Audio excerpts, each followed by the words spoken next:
So, let's talk about one of India's great rivers, the Godavari.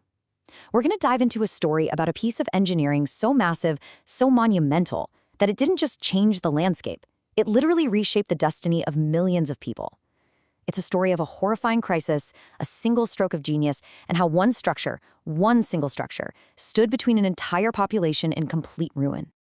But, to really get the solution, you have to face the absolute horror of the problem. Just listen to this quote. It's from Lady Hope, and she was the daughter of the engineer we're about to meet. She's talking about the famine of 1833. I mean, this wasn't just a food shortage. It was a total collapse of society. A time when a human life, a child's life, was worth less than a single meal. So that's the big question, right? How on earth do you go from that level of utter desperation, to becoming one of the most fertile, productive agricultural regions in the entire country? Well, the answer lies in that river, the Godavari, and in the vision of one man who looked at it and decided he was going to tame it. Okay, so let's set the scene. We're in the Godavari Delta back in the 1830s. The local name for this famine was Dokkala Karuvu, and that translates, just chillingly, to the famine of ribs. Why? Because that's all that was left of the victims, just skeletons. And this tells you everything you need to know about the human cost. During that famine, an estimated one-third of the entire population of the district died. An entire generation was almost completely wiped out by starvation. So, into this absolute crisis steps our protagonist. He's a British military engineer named Sir Arthur Cotton. And this guy, he was different. Unlike all his peers, he was obsessed with one single idea: water. And this right here, this just perfectly illustrates the big debate of the time. See, the British administration, they were totally fixated on railways. Their argument was, hey, we can transport grain to starving districts. But Cotton came back with this simple, powerful counter-argument.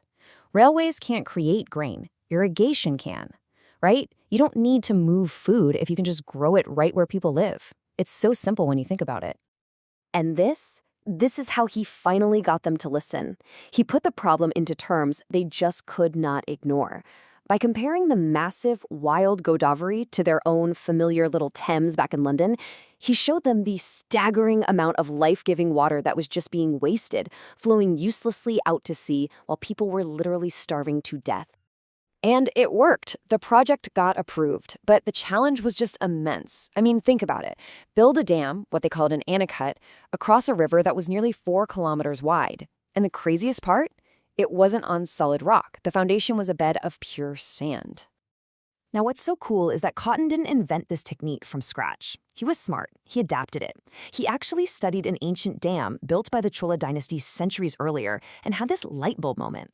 He realized that instead of fighting the sandy riverbed, he could work with it. He sank these deep brick wells into the sand, filled them with stone, and basically created a foundation that could float on the sand. I mean, it was absolutely brilliant. And just look at this timeline. The transformation was, well, it was almost instantaneous. It's incredible. Within just 1 year of the anicut being finished, the very same land that had seen the famine of ribs was already becoming known as the region's breadbasket. Or, more accurately, its rice bowl. And here's the immediate payoff: 612,000 acres. That's how much parched, useless land was suddenly irrigated with a reliable, year-round supply of water. Just imagine, the cycle of famine and drought that had plagued this delta for centuries was broken, just like that. But of course, the story doesn't end in 1852. After serving the region for over 100 years, Cotton's original masterpiece started to show its age. By the 1960s, it was pretty clear that a new, modern solution was needed to replace it. And this table really captures the huge technological leap. The old anicut, you see, it was a passive weir. Water just flowed over at the top. Simple.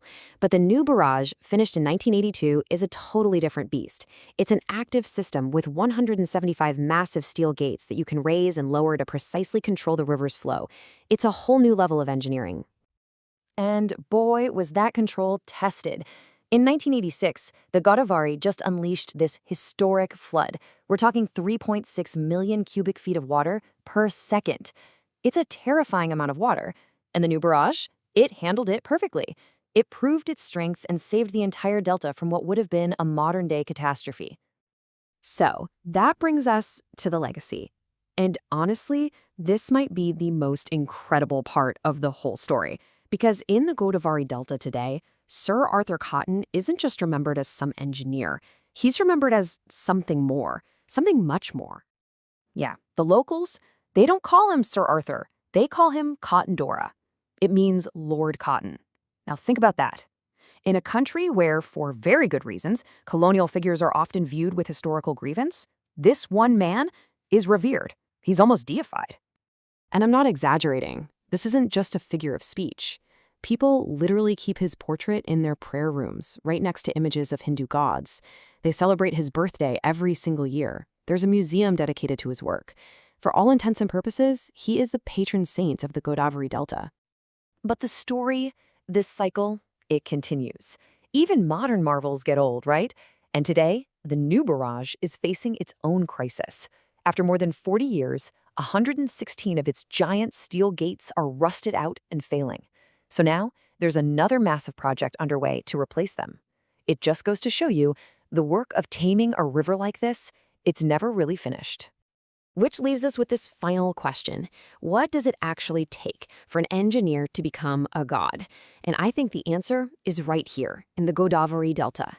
It takes foresight, it takes empathy, and it takes a structure of stone and steel that delivers on a single, almost divine promise, the promise of water.